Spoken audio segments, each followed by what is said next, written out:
Hello everyone, this starts the 662 unit, which is plant and apparatus. So we finished when you've done the exams for mechanical, the mock and the written, you will have completed that particular unit, so we're on to 662 from today. Right, so what we're looking at here is generation, transmission and distribution of electricity. So what we have around the country are a number of power stations. I'll just draw, say, 5 here. And these larger power stations will be a mixture of gas, biomass and nuclear. Mainly gas, the larger ones. And these are all connected together by national grid lines which run around the country. So the largest pylons that you see, with the longest insulators, they'll have very long insulators and lots of... We do cover insulation systems later on in the course, but the larger insulated lines are the national grid lines, and they generate at either 275 kV or 400 kV. It goes onto the grid line. However, the actual generating station itself has to step up the voltage onto the grid line. So this is just a single generator here, say that's a gas plant. The actual generator itself works at 25 kV and steps it up to either 275 or 400 kV, depending on the voltage of the transmission line outside the power station.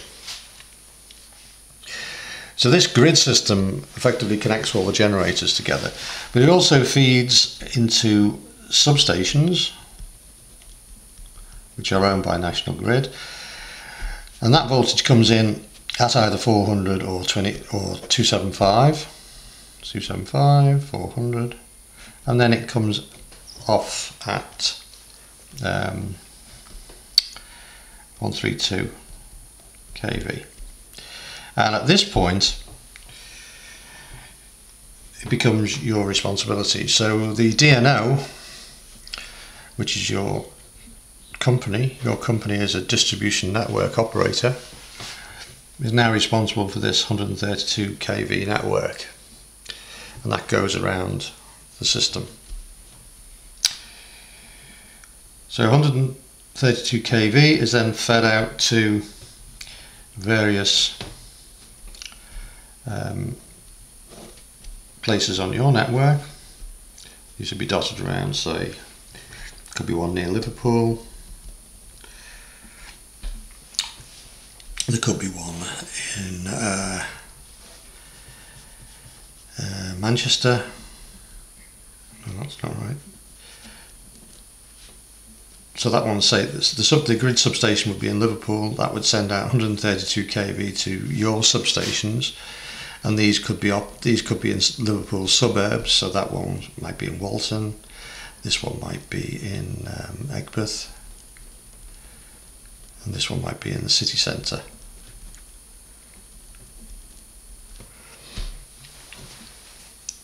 So that's at 132 kV.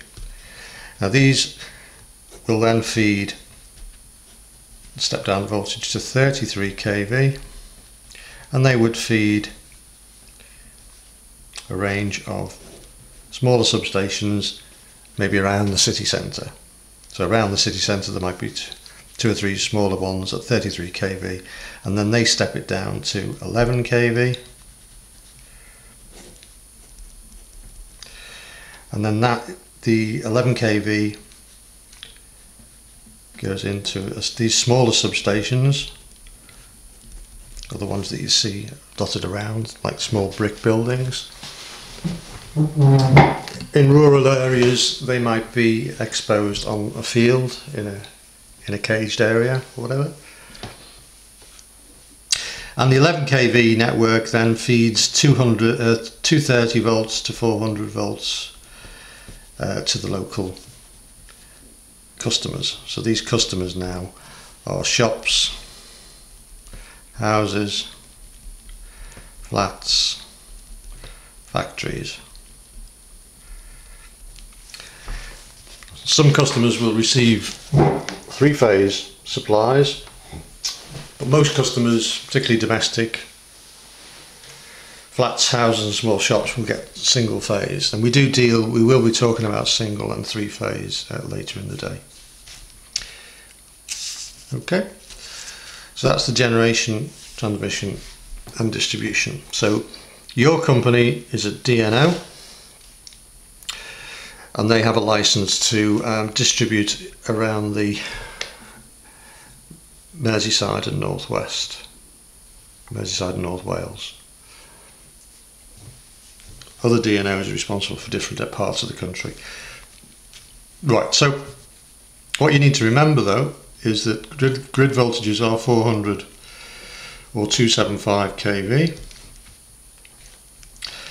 and that's the responsibility of National Grid.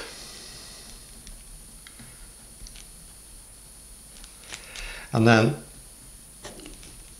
from this point onwards at 132 kilovolts, it becomes your responsibility. These overlapping circles are the symbol for a transformer. It's stepped down to 33 kV, then it's stepped down to 11 kV, and then it's stepped down to 230, 400. So you need to remember these voltages, particularly these. You're responsible for 132, 33, 11, 230 and 400 volts. Okay, right, so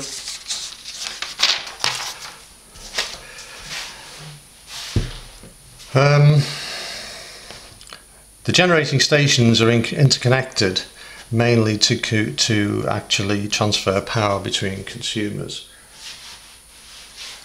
So that's the main reason why they are interconnected. So we can shift power around the country, and it improves the reliability of the system. The other thing you need to remember is that Ofgem looks after generation, transmission and distribution.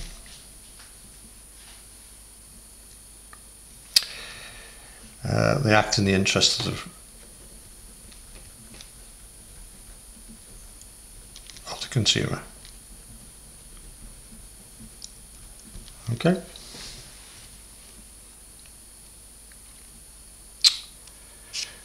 So they act in the interest of the consumer.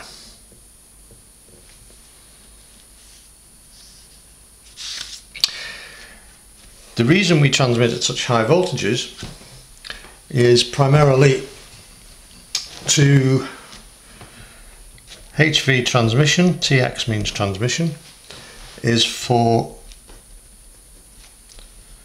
improved efficiency,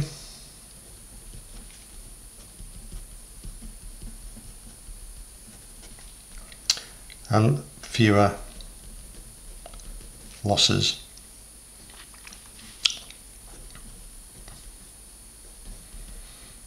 In the lines.